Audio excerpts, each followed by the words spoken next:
Hey, what's up? I'm Otai Lavon, and welcome to our series of Let's UnWine, powered by VizyPay.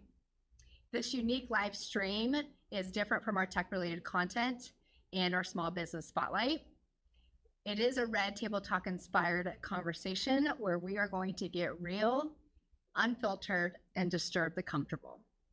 So, disclaimer, viewer discretion is advised as some information that we share may be sensitive.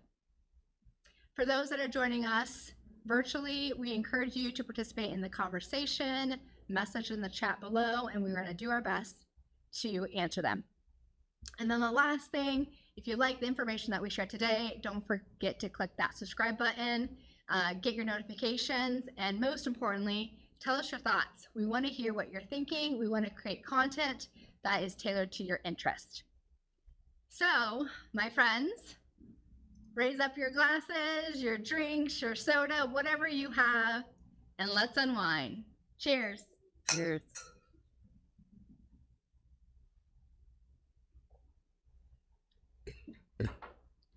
All right. Today's series is in partnership with Warpaint Consulting. Our topic today is Art Inspires Leadership, Your Position of Influence.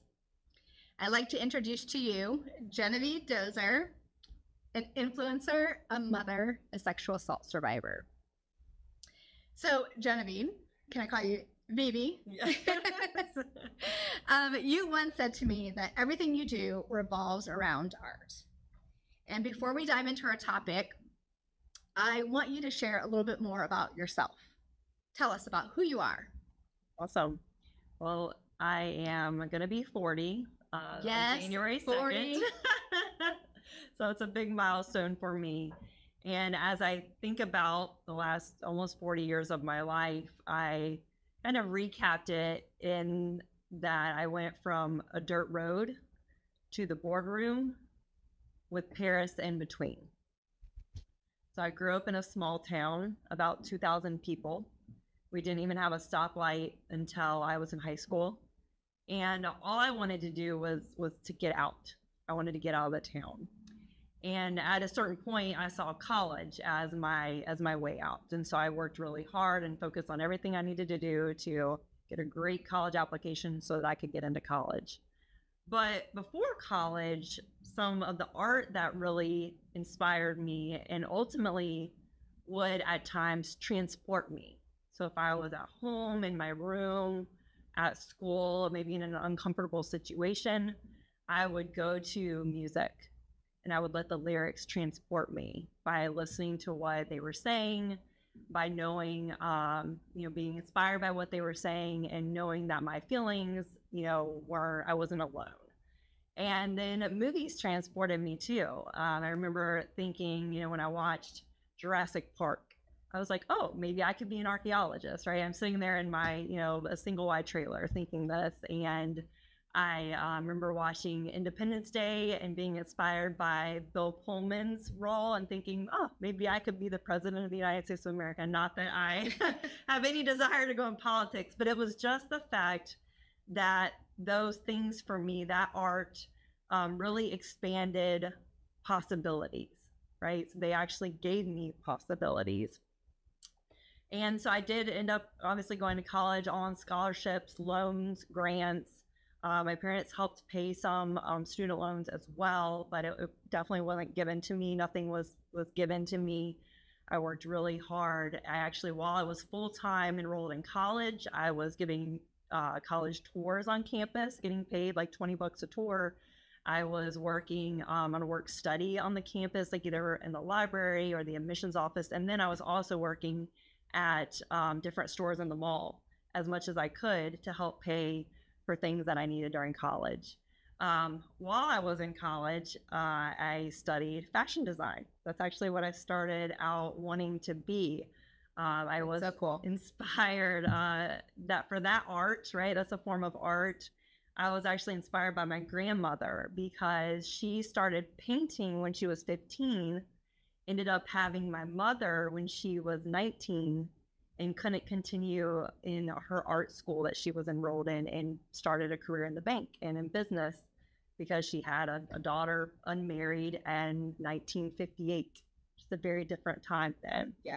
And so I felt like I was kind of continuing on my grandmother's legacy that she couldn't pursue by my fashion design drawings. And so I actually have a picture here, if we can see it, of one of my designs where I studied in Paris. I lived in Paris for a summer, and again, coming from this small town, I never in my wildest dreams thought I would live in Paris. And I even, while I was there in 2004, which is almost 20 years ago, I went to Fashion Week and I went to the Dior show. And I still have, these are the actual invitations to some of the fashion shows. It's the actual, the manifest of all the different designs that were there. It's the all couture shows. So these are one of a kind. You know, when you're there, you contact them afterwards and you say, you know, I want number 7. And you come in, you schedule an appointment, they take your measurements and they make that just for you and never again. And so it was something I experienced that I would never be able to afford anything like that. Yeah. But it was just really fun to experience. I actually worked behind one of the runway shows, a men's show. I was, you know, hemming up the pant leg as he was walking onto the runway at the models arc. So it was a dream come true. But what happened while I was in college is I realized that I wanted to either be a designer or work at a design house or in production. And that life was 24 hours a day. It did not lend itself to a family. And I was at that time dating my high school boyfriend. So I did end up marrying my high school sweetheart. We've been together 23 years now, married 17. And hey, so, oh yeah, both high school sweethearts, yes. Right? Yes. It is rare these days. And so I applied with the bank. They came on campus. My business professor told me, hey, just interview with the bank for practice. And I was like, oh, okay, good job. 9 to 5, benefits, salary. Let's go do this, right? I knew nothing about the bank. I just knew I didn't want to be a teller. And so that's actually what started my 18-year now career in banking, financial services, technology. Yeah. A little bit about me. Yeah, you went the comfortable route, for sure. So hearing your story, is there anything specific about art that inspires you the most? Yeah, well, it's funny, as we were preparing for this, I just looked up online the definition of art, right? Because I'm always interested, right? Like, what does Google tell me?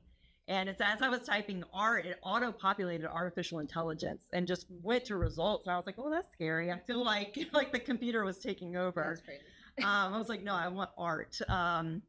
And so there were several definitions that came up, but the overarching theme was creativity and creative skill. It wasn't one particular thing, right? It can be painting, sculptures, literature, landscaping, music, automotive art, right? I mean, there's so many different ways that people show their creative skills, and that's really what it is. But what happened for me, I think the biggest inspiration of art for me was that February of 22, so a little over a year ago, my mom gave me a box. She just left a box in my house. So she takes care of my kids when I travel for work.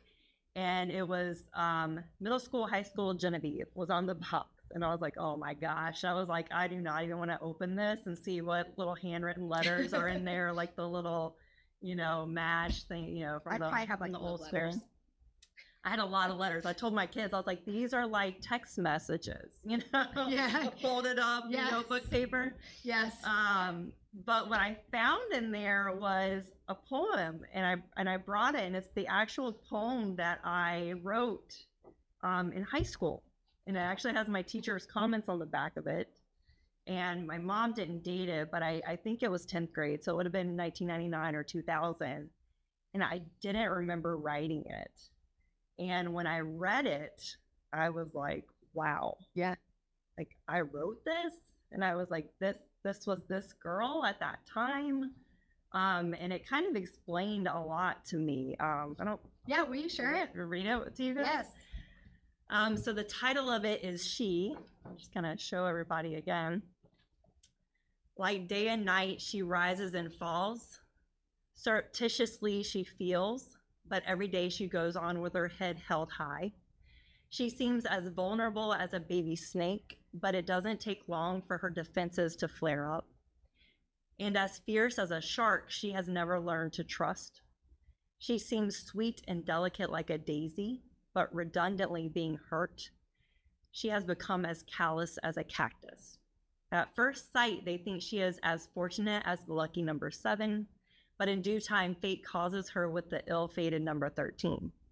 With her gregarious smile, she brings brightness to every room like the stars in the sky, but inside she feels as ordinary as a square. With her elegant style, she seems as priceless as a diamond, but inside she feels as worthless as coal. That one really got me.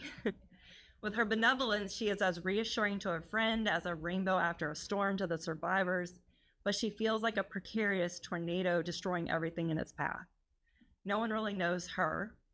She seems like the perfect girl, but she feels as if no one cares about the real girl, the girl that is she. That is so cool. And I had a lot of 10th feelings. grade? I had a lot of feelings in Wow. high school. I think we all do. About, who am I? Where do I fit in? And so that actually inspired me. I have been thinking a lot about writing a book, and that actually inspired me to start writing my book. And what it also did for me, talking about kind of inspiration, it reminded me that when I started at the bank, I kind of put on that suit. And I even looking back at old pictures, I found the suit and I could see it change. Like when you put on that suit, it's almost like you put on this a costume or a mask and you became something different. And I kind of forgot who I was. And then I became a wife, right? And I kind of wore the wife hat. And then I became a mother and I put on the mother hat. And once again, I forgot about me. And so this poem and some other things I've experienced recently, I've gone to a lot of concerts recently, and I forgot how much I loved a live concert. It's like, I call it scream therapy, because you're just there and you're with people that you have no idea who they are. It's a completely diverse group of people, and you're all just singing the same songs, like that love for the music. Yes. There was this one recently, and it was a female lead singer, and she said, "I love the rock show." She said, because the rock show doesn't care your gender, your skin, how you dress, or who you kiss. And I just love that so much. And that is me. That's getting back to me. I love rock music, like I mentioned, from my childhood and teenage years. And so that's been really inspirational for me. Is the poetry and then writing my book, and art. That form of art gives my thoughts a voice. So art gives your thoughts a voice. Art extends your voice. And so that's what I've been most passionate about. Okay. So at one point in time, you mentioned to me that in your mid-30s, you uncovered a book that was called The Confidence Code by Katie Kay and Claire Shipman.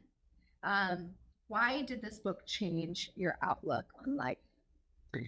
Yeah, so it was interesting. When I worked for the bank for 10 years, and I had seen, I think probably an email come through or something online where there was this women in payments conference, and I had asked my leadership at the bank if I could attend. I thought it was really interesting looking, right? Like all these, women at this conference that looked all strong and powerful. Yeah. And that was inspirational, right? That's the form of art. And they had said no. And so then later, several years later, when I was with a different company, I asked again, expecting them to say no. But my leader said yes. And I was like, okay, well, the conference is on, day 2, but the first night there was an awards dinner and networking. He's like, no, you should absolutely go to the awards dinner and networking. That will be great for you. And I was like, wait, what? Yeah. So it's really cool to have Leadership, someone so right? supportive, right? Yeah, your leadership. And so when I went the first year, there was a woman who was the keynote speaker, Nyla Merchant, and she had written a book called The Power of Onlyness. And she was up on the stage, in front of this beautiful, it was the Ritz-Carlton, it was this beautiful stage and ambiance. And she openly talked about her sexual assault. And it was crazy because I'm sitting there listening, and she talked about a lot of things, but just that one sentence, all of a sudden, my own memories started flooding back to me about my sexual assault. And there were other times too where I've heard speakers mention that, like, again and again and again over the next few years. And so then I finally felt like I had permission and that it was almost my duty to then start talking about mine. so that other people who may have been affected can feel like it's okay, you're not alone, and kind of supporting that. So I mentioned that just because I really enjoyed that. And so the next year I came back again. My leadership supported me going again to that conference, and Katty Kay was there. Really awesome woman. I had no idea who she was. She's a BBC world news anchor from London. And she actually covered the war, like in Israel, like on the ground news correspondent. This woman, she had 4 or 5 kids. I can't remember which, it was 4 or 5. But I'm just looking at her like powerhouse, right? Like she's in the war, in the war covering the news. And so then she writes this book, and then she was living in DC at the time, she was the Americas correspondent for BBC. But then she did this research, and with Claire Shipman, she wrote this book. She actually worked with scientists and geneticists and researched DNA, which showed that male genetics, actually men have higher levels of confidence naturally, like genetically, than females. So it's like, that's why we actually have to work that much harder to be more confident. And I just thought it was such a great concept. And so she wrote this book called The Confidence Code. And then she wrote meant for adult women. And then she wrote another one, Confidence Code for Girls, meant for preteen and teenage. And I was actually going to be speaking soon to a group of high school age girls. And so I read the girls one first, and it just to your question, right? Like everything made sense. Like how I was feeling when I wrote this poem, I just was lacking confidence, right? I wasn't getting that extra boost of confidence that I needed based on how I was feeling. And it just helped everything make sense. And it was they talked more about controlling how you're feeling, your mindset, your outlook, how you respond to people. I love her concept around negative automatic thoughts. I'm sure you've had it, right? Like, oh, I don't know if I can do this. Well, I don't know if I did good in that presentation, right? And so just take it around and say like, no, I did the best I could, right? And to just send it there. She also talks about this concept that I really loved. It was new to me, called ruminating. And what that is that it's making up stories in your head. So like someone walks by you and maybe gives you a weird look, or someone says something in a meeting and you're like, what did they mean by that? Do they not like me? Do I not overthinking? Like, right, you're overthinking it. You're literally making up stories that are, most of the time not true. And what she really talks about, the formula with confidence, is turning your thoughts into action. So it's that extra boost to turn thoughts into action, and ultimately just being I think she specifically says, your amazingly imperfect self, right? Imperfect, awesome self. So it's really just about being yourself. Yeah. That's cool. I have to read it. Yeah, it's great. I've read it multiple times. Yeah. And actually, if I think about it, it's probably good for my daughter. She's very easily influenced, and it's that age where your friends are doing it, you want to do it too. Yeah. Yeah. No, and I'm actually reading it for the second time with my 11-year-old daughter, and it's actually really relevant, and that's why I liked it, because it talks about things we didn't have when we were growing up. Like it talks about your friend cropped you out of a picture and posted it on Instagram, right? How do you deal with that? I was like, oh, that's a real thing when you're a preteen, teen, right? And that we didn't have to deal with. I don't even know how to do that. Right? So yeah. Wow. Okay, technology. So as you gained more confidence in being your authentic self, how did you use your position to influence? Yeah, so and it's funny, again, reflecting, I think what really happened to me subconsciously was in April of 2018, after a 12-year career as a people leader. I no longer had direct reports from an acquisition, and I was now an individual contributor. And I was really missing that connection with my team of mentorship and kind of learning and growing alongside them. And so I had started speaking and mentoring and volunteering more. At first, it was just posting industry type things and talking about industry type knowledge. And that actually got me to be a contributing author to a book called Mega Deals, because I had posted about some large, $100 million plus deals that I had sold. And this woman from Germany who was writing this book reached out to me on LinkedIn and said, hey, we are writing this book about mega deals, over $1 million sales. And we have all these men who have sold these, but no women. And so she interviewed me, and part of my tips, tricks went into the book. Yeah. And had I not posted that, right, to your point of being an influencer, that's also when people reached out to me about doing contract consulting. So I started doing that. But really in 2019, I started hitting it hard where I started showing more real things. And I think that was more around seeing other people speak and sharing. And so I started doing the same thing about being a working mom, how that's affected me. And it was honestly important to me too, to convey, like, people see, especially executives, right? Whether it's in person at shows or online, and you just put them kind of up on a pedestal. Yeah. And you think they have their shit together, but they really don't. Nope. Right. So I love kind of showing that human side of the business. And honestly, my most raw post, I tell people all the time, you know, if you're worried about posting something, just take a deep breath and then hit post or send or submit, whatever, the little arrow. Because I did that. I posted this and then I took a deep breath because it's out there now, right? You're out there. And I didn't look at it for hours because I was so scared, like what the comments or reactions, or maybe there was none. But when I came back to it, I was overwhelmed. And it was where I shared some of what I mentioned with the sexual assault and just the struggles I had from childhood, but now my successes in the industry and as an executive.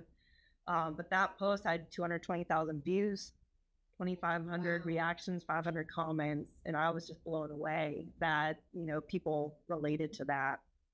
And really, you know, what comes from that, and then really being an influencer, when I think about it related to art, is that my art is being real and having real conversations and not being afraid. Yeah. Right. My art is visionary. So actually this morning, so I'm working on a book. I'm like chapter 6 of a Plan 14. And this morning on the plane, the woman next to me, she pulled a book out of her bag and she put it into the pocket right in front of, you know, the seat in front of her. And as she did it, I actually had this vision. And not that I'm predicting the future, but it just made me think my art is visionary, because I had a vision of her pulling my book out of her bag and putting it into the plane seat. And it just made me that much more, you know, of willing the future and working toward it to make that, you know, kind of a reality. Right. Well, yeah. That's cool. You're a dreamer. I'm a dreamer. Don't I always stop have dreaming. been. I always have been my whole life. And it is interesting because I think it's an ambition quality that you cannot teach. Yeah. Because I think people who come from certain backgrounds, you know, and some people don't have those dreams, right? But I think people who do have those dreams, they will work nonstop to try to make it, and make it happen. And there may be bumps, or they may like change course, right? But if they get something in their head, they're like, I'm gonna do it. I'm gonna tell someone tells me no, like, you know, 100 times, right? Or, you know, all right, just keep going. Yeah. You know, there was some sports movie I tried to find it. I tried to remember. I call it mom brain, but I think it's just a overwhelmed brain where I can't remember things. But it was some sports movie I watched recently, and the coach said, like, you're never out of the game. Like, you're not out of the game. Like, just keep going. Like, keep going until it is over. But yeah, I love that. Yeah, that quote. Well, cool. Thank you for sharing. I think we want to do is throw it over to some audience members to ask us some questions. Genevieve, questions?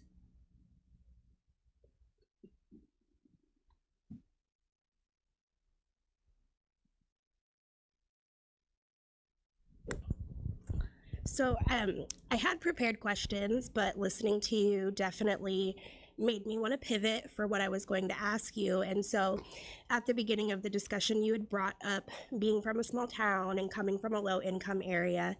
How has that inspired your creativity? Because I come from the same kind of environment, and people always ask, where does that creativity come from? And I think that being low income sparks ingenuity, and that like flows into creativity. So what has that done for you creative wise? And part of me thinks it's because I really didn't have, because I know some friends where they grew up and their parents owned businesses, right? That entrepreneurial spirit. My parents both had great careers. They had 30-year careers with the government or with the school system. They retired, right? But I didn't have those type of mentors growing up. So I think I did kind of seek them from, I'm going to say, like the movies, right? Or just seeing, again, the musicians. And so that may be what sparked the creativity to dream so big, is seeing, those types of things do it. And what I've loved the most on, it's funny, I worked so hard to get out of my small town.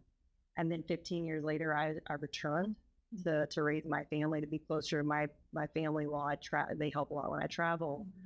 And it's funny because I used to hate it. When I went back for college to see my boyfriend, who was long distance at the time, my husband now, my boyfriend at the time, I would go back there and I would just have this like weird like skin crawl, right? Like, oh, I don't want to be here. Like I would think back to like the people who bullied me and just all the bad boyfriends I had before I met my husband.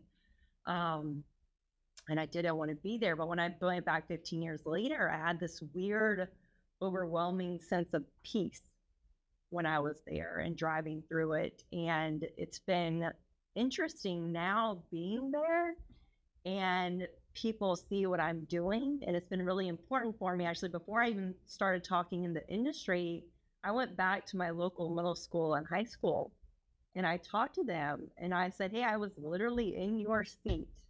I lived in a trailer on Tolls Creek Road, right across the street from the Hardy. So they knew exactly what I was talking about.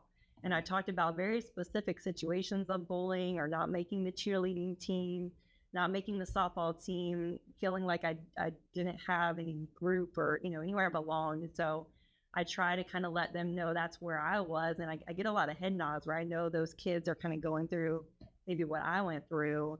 And it's like, well, look at what I'm doing now. And I show them pictures of me in Vegas and, going out to, I was like, can you guess how much a dinner in Vegas costs for like 8 people? And they're like, $100, $200. I gave them that small tip, right? Because like our going out in a small town was like Applebee's. And I'm like, no, it was like $2,000. Like one steak was like $200. And they're just like, but I love like coming back and giving them that exposure that they might not other get. So that's been probably the biggest driver for me to keep sharing my story.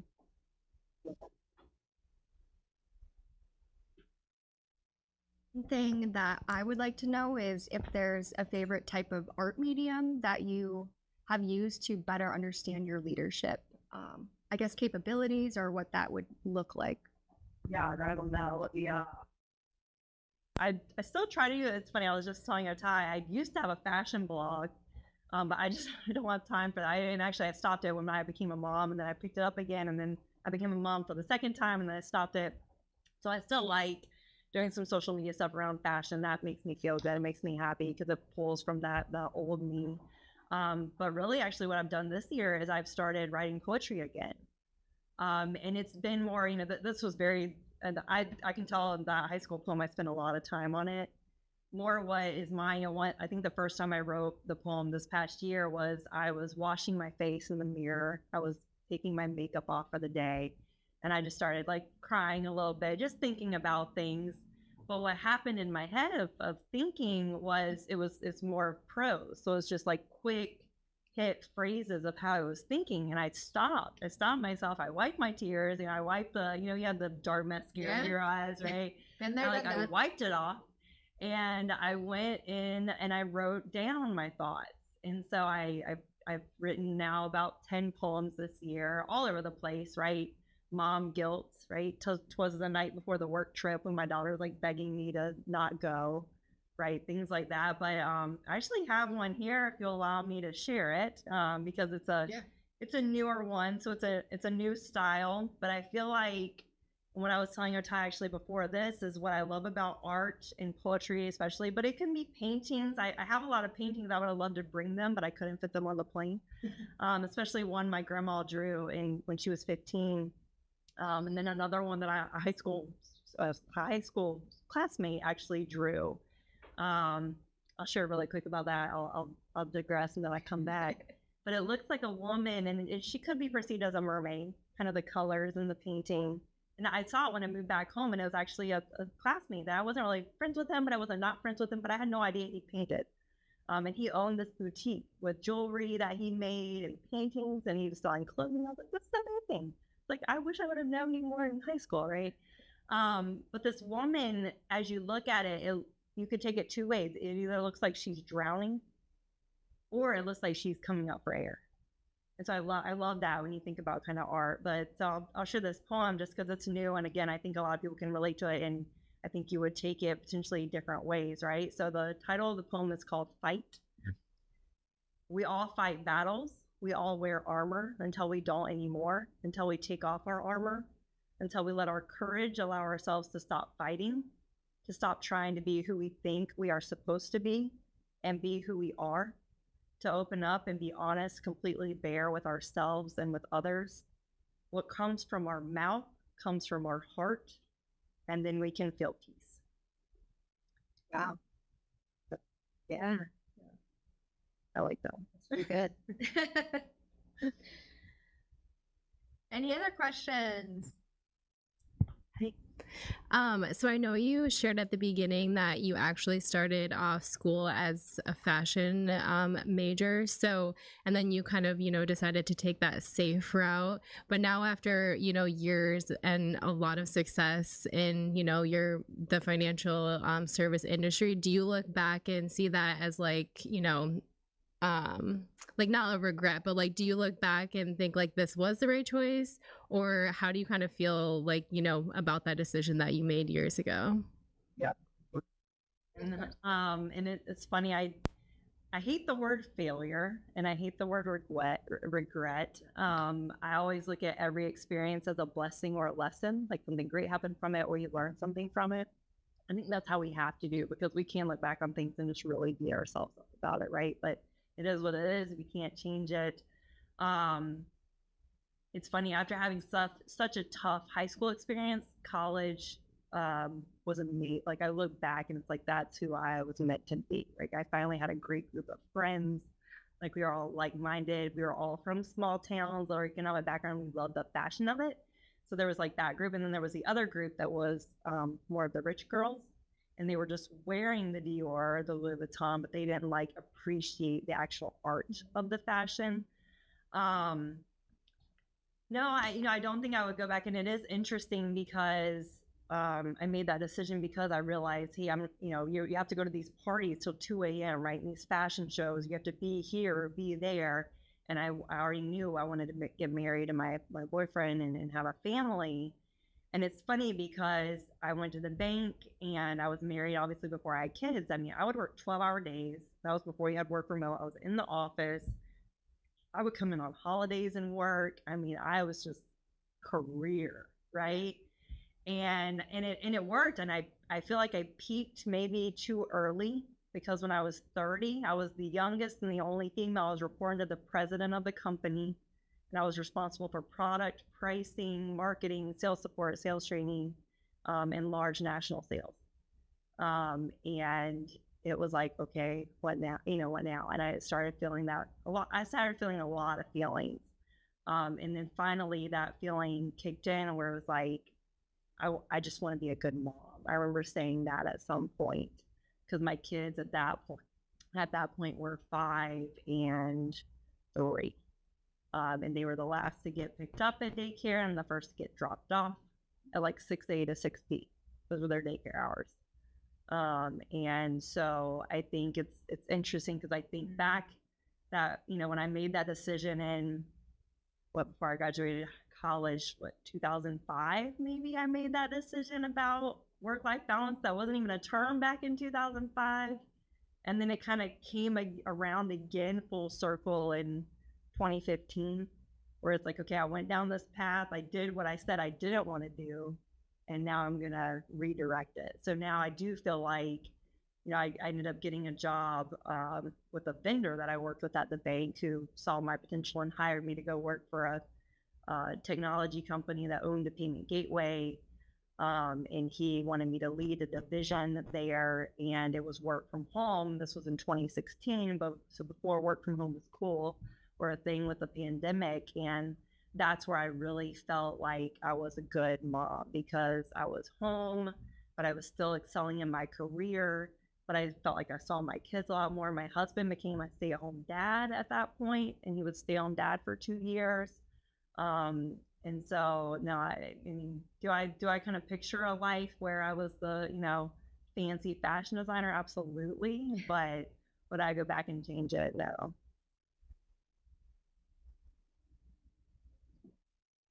Yeah, and just kind of moving away from like the fashion and the art. You mentioned kind of being in male dominated spaces. So, me being in the same situation, I was just wondering how you make sure that your voice is heard in a room full of men when you are the only woman. Great question. Took me a long time to figure that out. When I first started out, I was actually told to be quiet in meetings, keep your head down, don't say anything.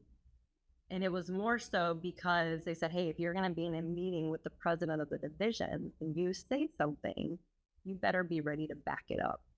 If he starts asking you questions, you better have the data ready or you better have a solution ready, right? And that was intimidating because then I was like, oh gosh, what if I don't, you know?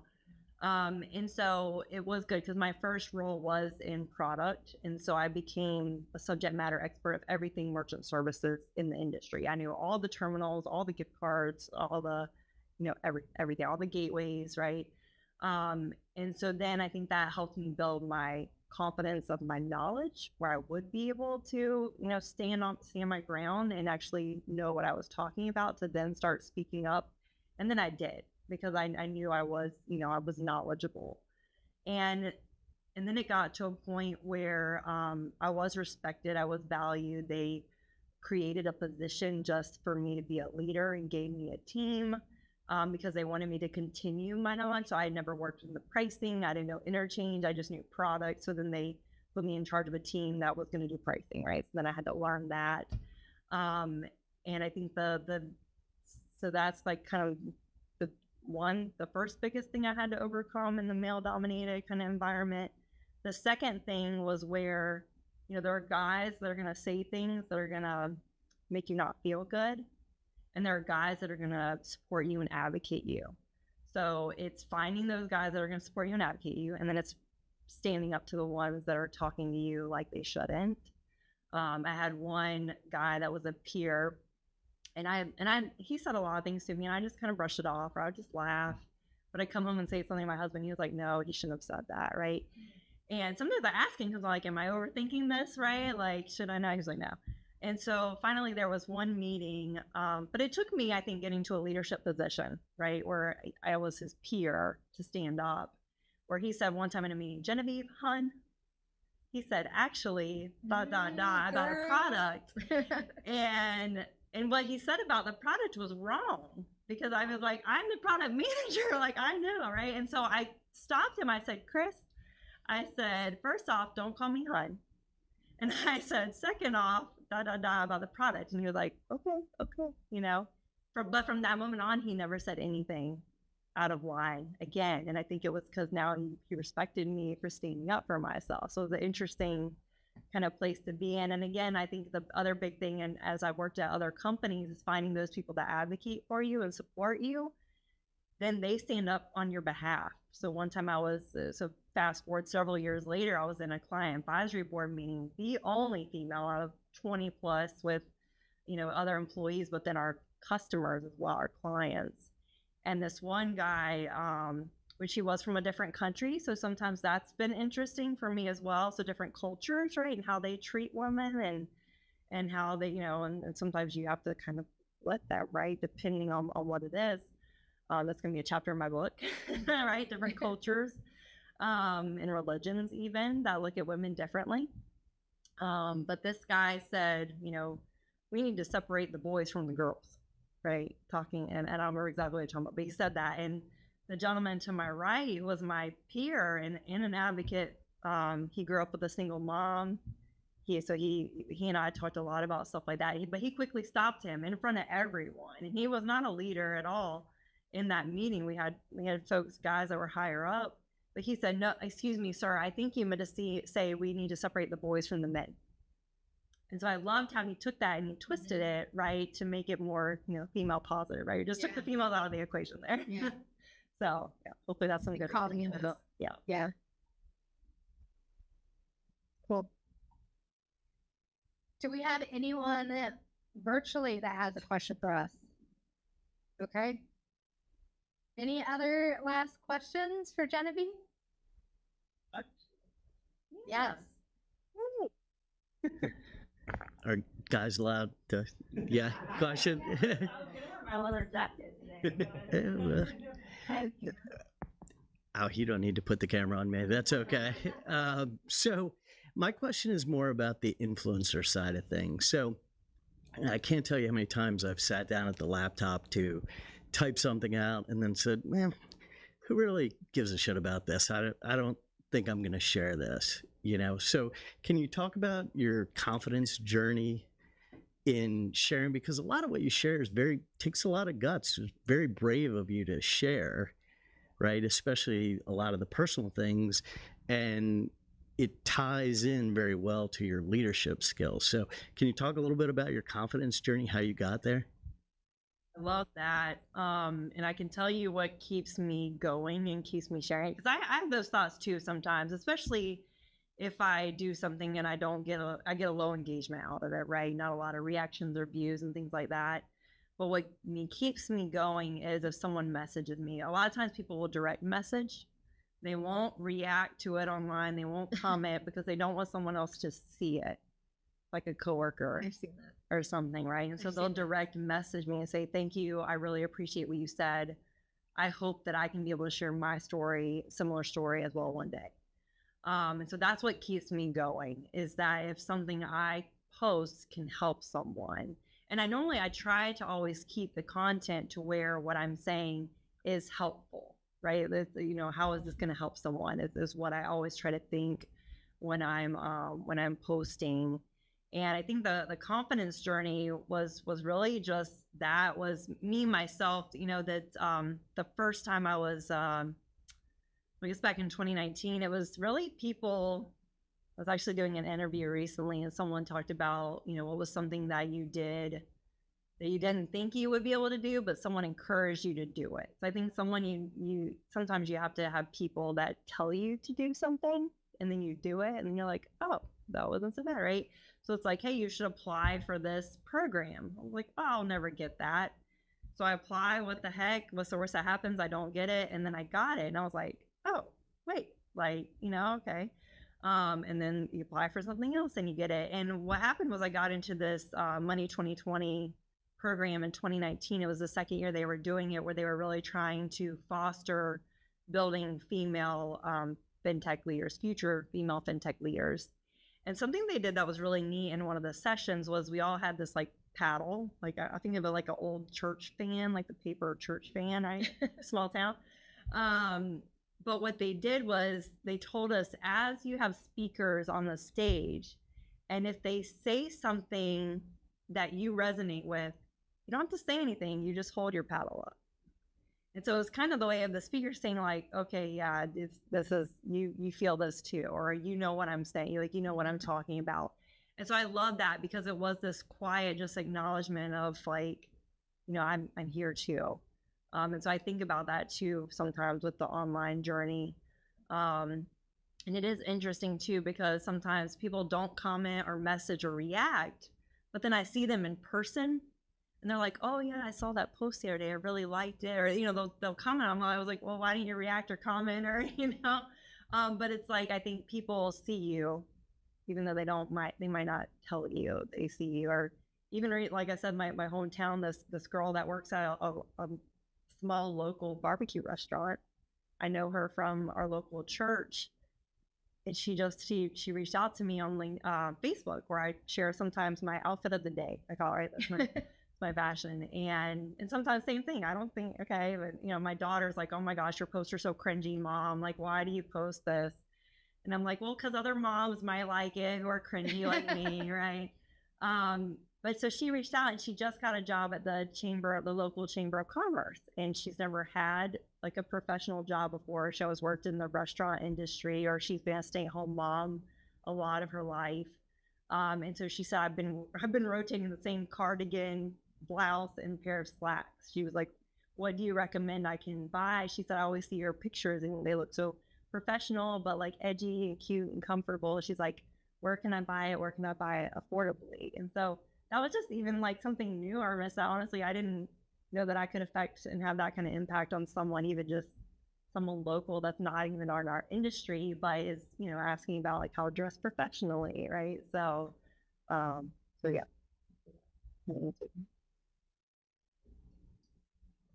We do have a virtual question from our very own Austin McNabb, who's watching. Yeah. He asked if there was one thing you would tell your daughter as she becomes an adult woman, what would it be? Honestly, my daughter gives me better advice than I give her. I've thought about starting my own podcast of like creating confidence with Camilla because she has such great insights because they're unfiltered and she Yes. hasn't had the experiences that we have, and she's just plain and simple and just like, you know, I told her, I was like, the first time I was speaking in Vegas on stage, I was like, what do I do if I get nervous before I go on stage? She's like, just don't. I was like, just don't what? Just don't get nervous. I'm like, it's just so simple. And Like, what do you mean by yeah, that? so I'm gonna flip this. I'll come back to advice I'll give her, but she said something to me recently I'd like to share because it helped me kind of bring back the power to me, and I think that's something we forget a lot, that we're more powerful than we think we are. She used to do competitive cheer, and she made the decision to leave one gym and go to another gym. So leave her coach that she had been working 3 days a week with for 2 years. And I was telling her, it kind of reminded me of when I left a position, you know, a job. I told her, and I said, you know, it's like I felt like, you know, I was at a place where I was truly unwanted, truly unvalued, and I didn't beg, but I just walked away. And she said, no, mommy. She said, stop me. She said, I didn't walk away. She said, I wanted something different, and I made things right, and I wish her well. And she just had so much power in that Yeah. sentence of like, here's what I want.